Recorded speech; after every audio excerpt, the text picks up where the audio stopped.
This week's episode is sponsored by us. If you want to support the podcast and make passive income for yourself at the same time, click the link in the description box to join our Facebook group and we'll explain exactly how. It's a win-win. Now, let's get on with the show. And he's saying most people would have been.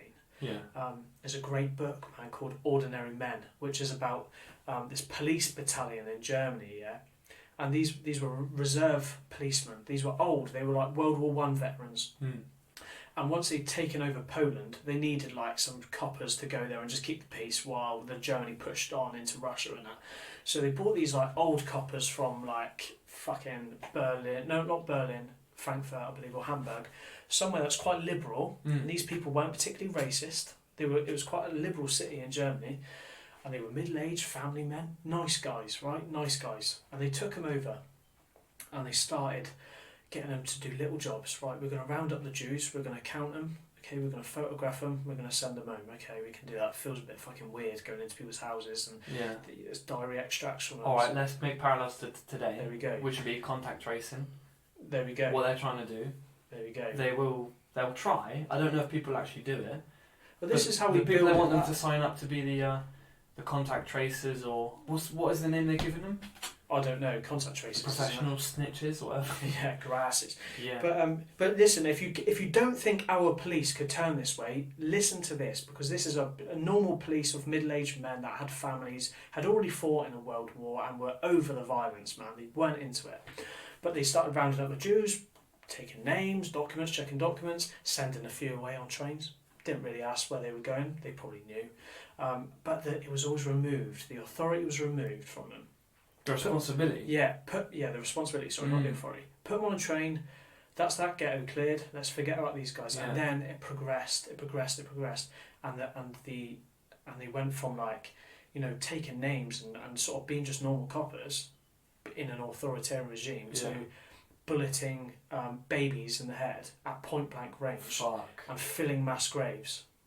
And it's the most harrowing book because these are diary extracts of the blokes who were doing it, and that no one liked it, no one enjoyed what they were doing, but they just fucking carried on.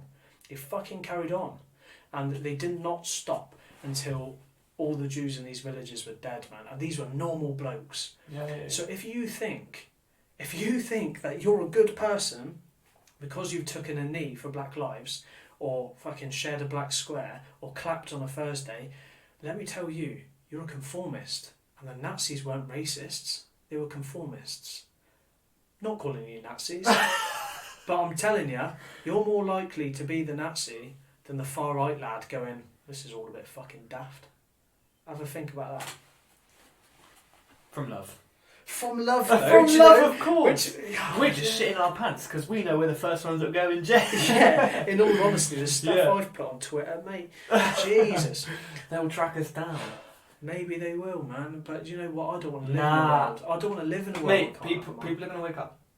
People are going to wake up. I hope so. Yeah, I do. I do believe that. Listening to you speak just then, mate, I was like, fuck yeah, responsibility. That is the key thing, isn't it? Yes.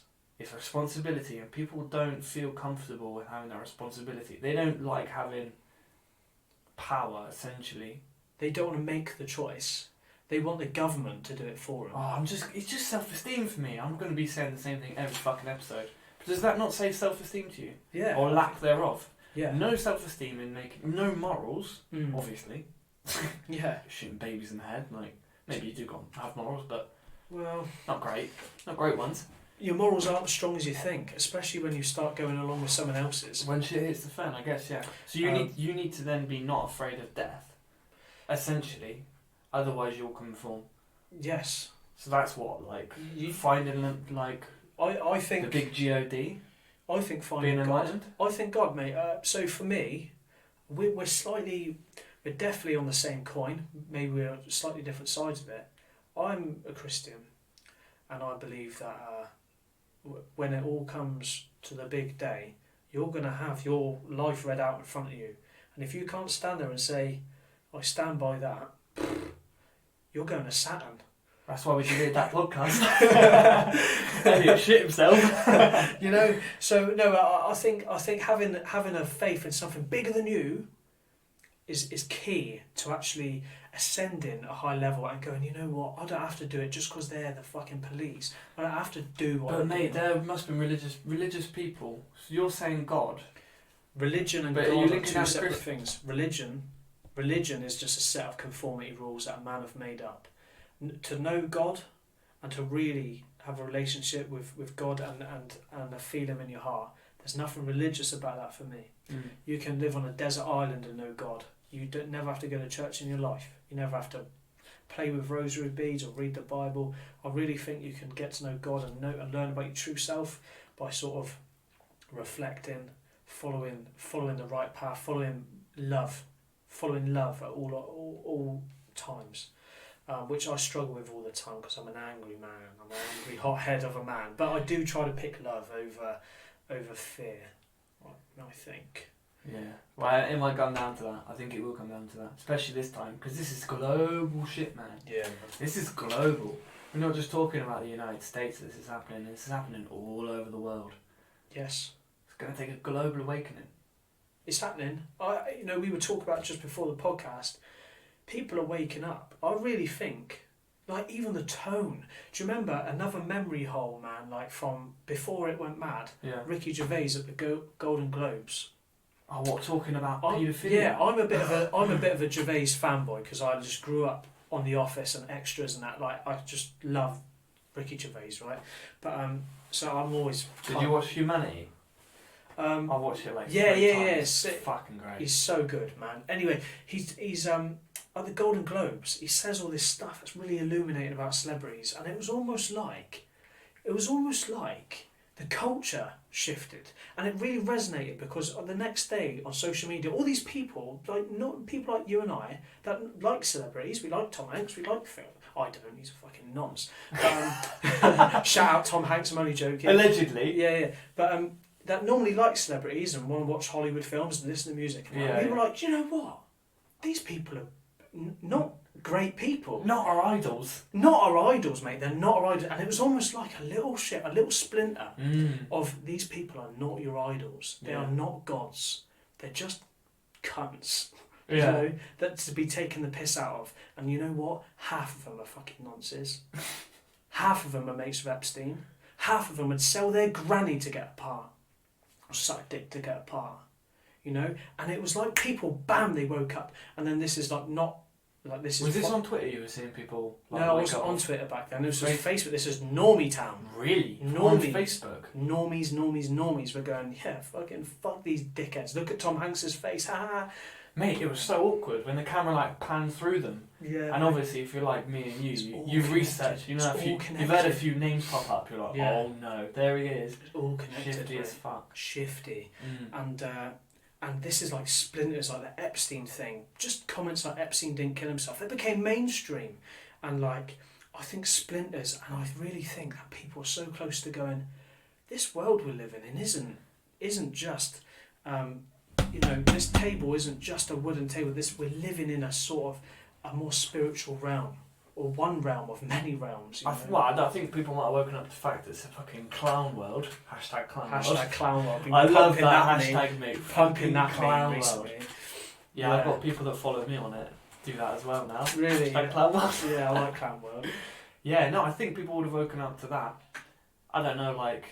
But then again, quantum physics, mate, that's becoming proper mainstream now. Yeah, man. We're going all over the shop with topics, but... We'll bring it back to conformity, though. Yeah, so... with conformity, so we keep going back to the same things, because this is... Where are we at, mate? With time? We're at 110, mate, 110. Hey, we're straight Hey, check. are you enjoying it? I'm loving it. I am too. Are you? You guys? No. Oh, fucking freeloading scum. You didn't pay for this. Yeah, there we go.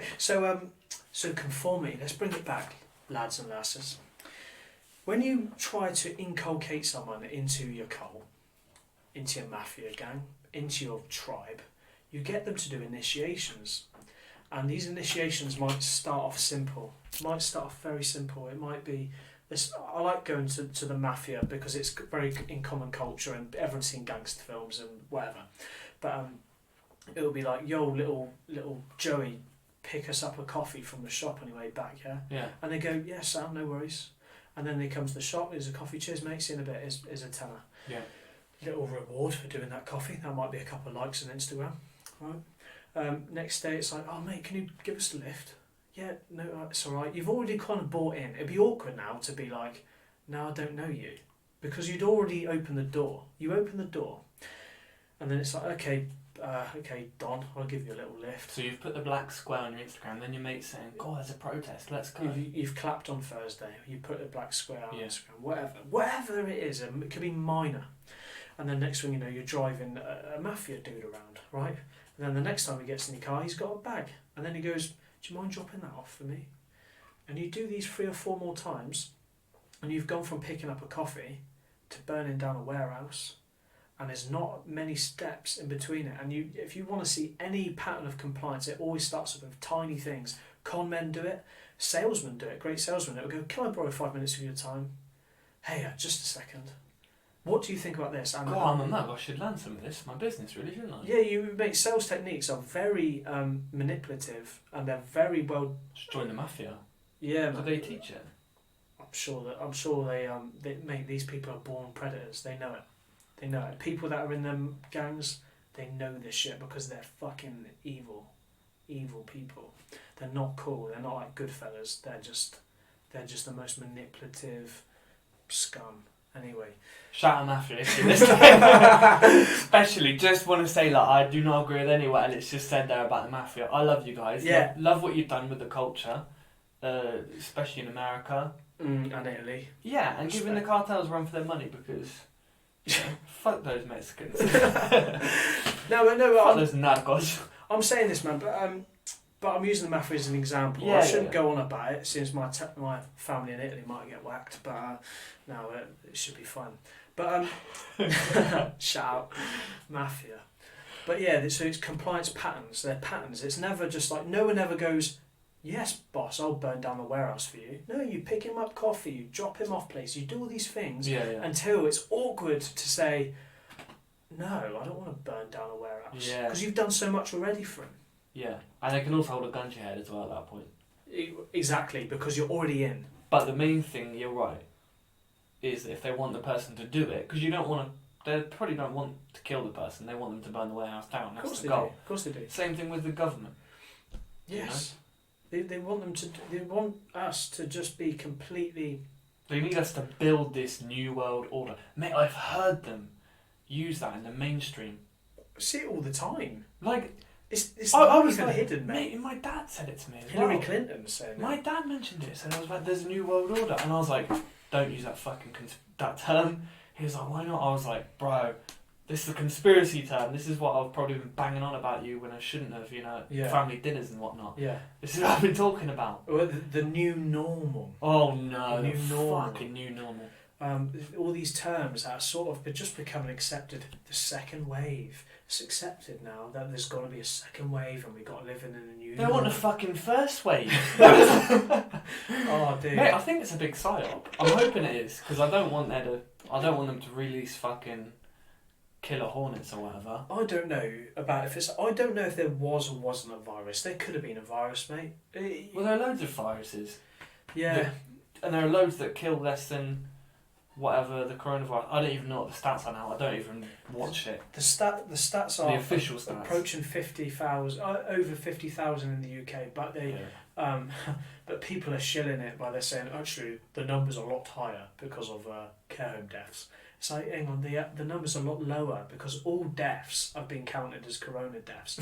There might have been corona. Actually, I've known people who've been ill, and I've spoke to people who've known people who've been ill. But whether it was a nasty flu, whether it's coronavirus, whether people just get fucking ill. Bro, I don't know. This is the thing. And this second wave, when is it going to come? In winter. When everyone gets ill anyway. I guarantee it, mate. Fuck? I guarantee flu season will just spike up with corona again. It's funny how corona's disappeared at the same time that flu disappears. But I'm not saying it's not real. I'm just saying that we've already accepted all these terms, the new normal and the second wave. They're just things that your average person on the street, like I meet people at work every day, new people, and they'll go, oh, of course, the second wave you've got to be worried about. Such like, no, you don't even know anything about like pandemics or like, we're just normal people. but this idea is so normalised. Oh, but it's the experts, mate. How fucking the sick. men in the white coats. Yeah, exactly. The men in the white coats. The fucking experts. I'm sick to death of that term. And it was pretty much like Brexit season. Yeah. Do you know, when they started to promote, like, all these are experts. And people are like, have you not heard what the experts say? I'm like, who the fuck are the experts? Do you even know? Yeah. No? Of course you don't know who the experts Yeah. are. People just literally, it's the authority thing, isn't it? Yeah. Say, oh no, I'm an expert on this. Or Yeah. the experts say this, so we've got to do this. Because who are we? We're just little old me. Absolute mongs. No self-esteem. No self-esteem. They have no self-esteem. They literally can't think for themselves. It's unbelievable. Do you know what, people? That came from love, by the way. Yeah. No. Love you guys. Yeah, man. Because we were this. Like, I was the same. I was a bit younger when I realised. Because I think I was similar to you. Yeah. But I always liked a bit of a ding dong. If someone said to me, I used to do it at my poor nan, rest in peace. R.I.P. Proper religious she was. Yeah. You know, she'd be there talking about God and stuff, and I go, Jesus wasn't real now. She got fuming. Poor nan. I just did it for the reaction. Yeah. Just to see. And I think what I was doing without knowing was just seeing how far I could push it with her. Yeah. And actually, it was a way for me to think as well Course, about mate. my belief. Because if she'd come, she'd been like, You're sparring. Yeah, exactly. And you to learn where you stand. your own sort of abilities, mate. But do you think you need... Well, I think that's probably innate in myself and probably in you too. Yeah. But do you think that requires a bit of self-esteem? Yeah, Certainly when you're scared. Mate, you need to be able to be told, like... Some big old balls. You're wrong. Like, you know, it's good to know when you're wrong. So sometimes I'll have a debate. It's tough it's really hard. What's so funny about social media is when you're in a debate with people on social media, it's so difficult to back off your position because people aren't gracious when they sort of get a good point on you. Sometimes in real life, we're in a pub and I'm having a little bit of it's getting heated, and then you come to me with a real decent point and I go, oh, fair enough, like, yeah, maybe I didn't mean that, and actually can I reword that, and we'd hash it out. Can't even delete. Can you delete tweets? Yeah, you can delete tweets, but it's done. You know, that's not really the debate. The course of a debate should go two people from one side. You meet in the middle, and someone gives a bit of ground and ends up. You know, and you're both of your positions have changed at the end of the debate. But people are obsessed with winning. No, That's all they care about, winning. All I care about is knowing what the fucking truth is. Yeah, man, I can give a monkeys whether you vote blue team, red team. If you're racist, if you're not racist, I don't give a monkeys. I just want to know what's going on. Do you know? But yeah, that's the thing about social media. You can never back off your position. You can never go, actually, yeah, fair one. I haven't thought about that before, because then they just go, retard, and it's like, I can't be dealing with this, being screamed at by people on social media. But it's a weird world, man. But yeah, the conformity. We need to be a little bit more discerning with the. What are we gonna do? Because we can't really be there preaching to the choir. Because essentially we can only change ourselves. So what are we gonna do, me and you? How are we not gonna conform? I already go the wrong way around the arrows, unless it's super inconvenient because everyone's going one way, and I'm like, I'm not gonna be a complete dickhead and just go the wrong way just because. How can I don't want a new world order. So you cannot conform in many ways, but there's not many meaningful ways to not conform. But I think. What do you do? Give us an example. With this. With the coronavirus. With the coronavirus. So I try to respect people, right? So when I'm walking down the street and I see, like, particularly older people, maybe they're wearing a mask, maybe they're pushing themselves into a bush. Yeah. I'll go like, fuck it, I'll walk on the road, you know, and just to respect your, you know, I'm not going to push my view of the coronavirus on you, but if someone asks me, I'll just tell them what I think, and I've got to do it in work all the time. I've got to be like, sort of a bit daft this, isn't it? In all honesty, but I think in a meaningful way that push comes. What we're doing now, Pat, anyone who's not conforming now, we're practicing for when the push comes to the shove, because those people that hid the Jews in their lofts, let's go back to it, man. The people that hid the Jews in their lofts, these are people that had to deal with the Nazi bullshit too. They saw the Nazis come to power. These people saw the salutes and the marches, and suddenly everyone's pro-Nazi, you know. So some of you stay undercover, lay low, and make sure you've got some loft space for us, basically. That's what we're saying. But what I'm saying, those people not big on myself. I just want to, if we ever got into a position where you can be locked up for freedom of speech issues or for having the wrong opinions, wrong speak, all this, I just know I'm not going to be the guy twitching my curtains and grassing my neighbour up. And if there's a lot of people not doing that, their power is less, isn't it? So I just don't want to ever play into their authoritarian. Well, change it, mate. Like the Ricky Gervais thing. Yeah. You can't, like, quelling the truth, like hiding the truth, is not an easy thing. The truth always, who said that? The truth will out, or the truth always comes out? I'm not sure. It always comes out. I kind of see it as like a rising geyser, like a geyser in the earth, like a volcanic eruption. Like a volcanic eruption. Yeah. That's a good analogy. Yeah. I see it as like a volcanic eruption, and there's been like a big cork. Yeah. Sponsored by Saturn. Like, shoved in there, do you know? Yeah. Keeping us controlled, under control. But the truth will out, mate. Like, It will. and I think humour's the way. Like that Ricky Gervais thing, that should be our, like, we should think of that every time we're here just getting fuming. Yeah. We should be like, nah, we've got to do this through humour, Mm. you know? Because some people who listen to this who'd have been like, oh, those guys are a bit nuts, which we are. Yeah. Maybe. But, oh yeah, he did make a good point, yeah, when he was talking about this, talking about that. Yeah. I think that's the way. I think, mate, you're definitely right. It's humour, and obviously humour comes from love. It's very difficult to be mean and funny at the same time.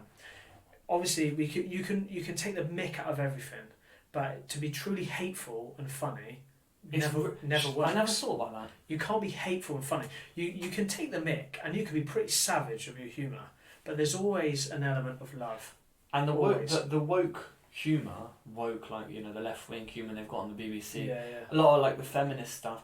It's the most unfunny stuff ever. Yeah, mate. Because you see it comes from a place of anger. Some, like, I don't care, you can take the piss out of anyone. Yeah. If someone has loads of jokes about men, Yeah. and they're funny because they're from a good place, from love, Yeah. you can feel it. And even if the joke's outrageous, saying, I don't know, we don't wash up very well, or just like shocking, boring. we're lazy, Yeah. you know, having a beer belly, or whatever women Yeah. say about us. Don't pay attention to them, just women, aren't they? I'm joking. That's a joke. Yeah, fucking. Do you see? You felt that? That's a joke.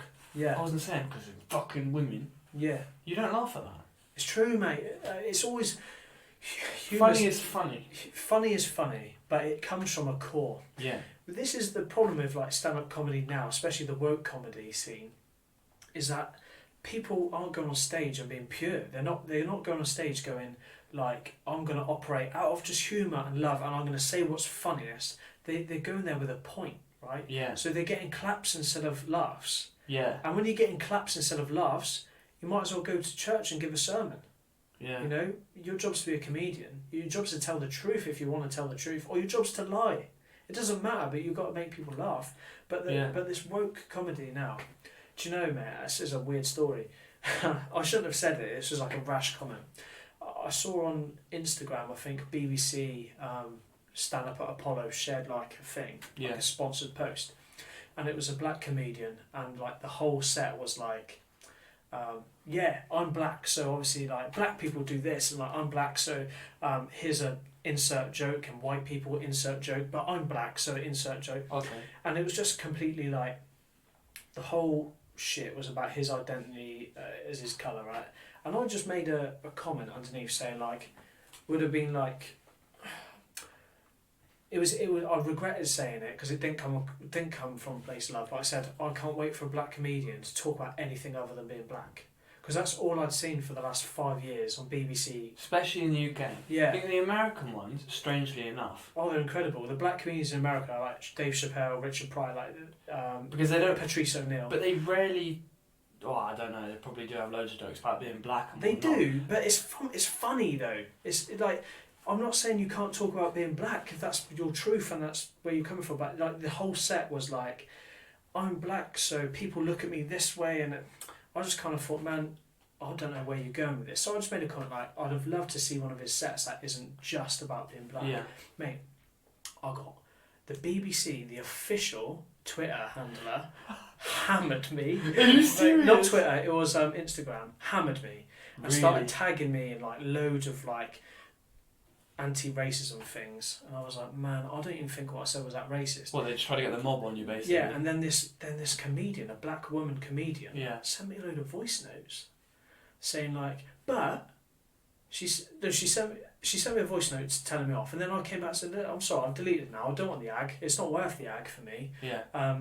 Maybe I didn't say what I meant to say, but I feel like going on about identity politics isn't that. Personally, I don't think it's that funny. Did you have a picture of your face? Did they know you were white? Yeah. Imagine if you were black. Well, there we go. Would you have gotten away with that? There Would we they go. have just been like, you're an Uncle Tom, or you're not? No, they wouldn't have said that. Yeah. But they would have said like...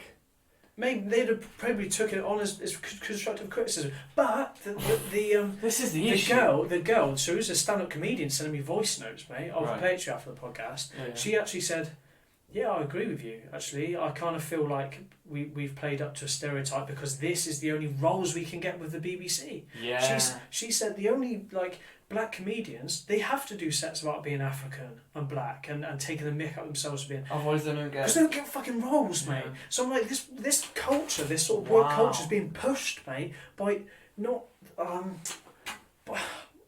We've gone off topic, haven't we, here, a little bit, but... A lot. It was an interesting like thing for me to hear that from her, because she kind of agreed with me, but also said that's the fucking world we live in, you know. But I deleted my Instagram comment because I thought actually it kind of makes me look like I know I'm not racist, but I've said something that a racist person would say, maybe. Yeah, sure. And they can't... So I decided that it's not a good look. It's not a good look, and maybe I don't really feel that strongly about it to make the comment.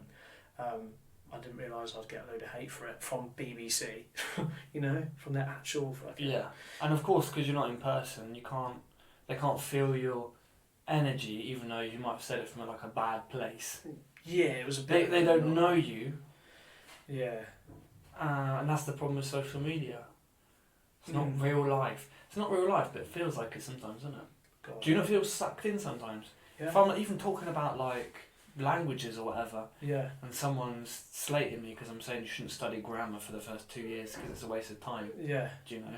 You should learn it by listening a lot and speaking, and then look at the grammar. Yeah. People who obviously love grammar and have spent years trying to learn a language, Yeah. studying grammar, and I'm just saying to them, no, you don't need to. Yeah. Obviously, they get really angry at me. Of course, yeah. You know, and I've got like it's real emotions that I feel, like getting angry and feeling I sad. feel like I need to defend myself. Yeah, exactly. Yeah. And then I'm just like, or like Manny will say something to me, and I'll be like, oh yeah, this is my phone. It's not real life.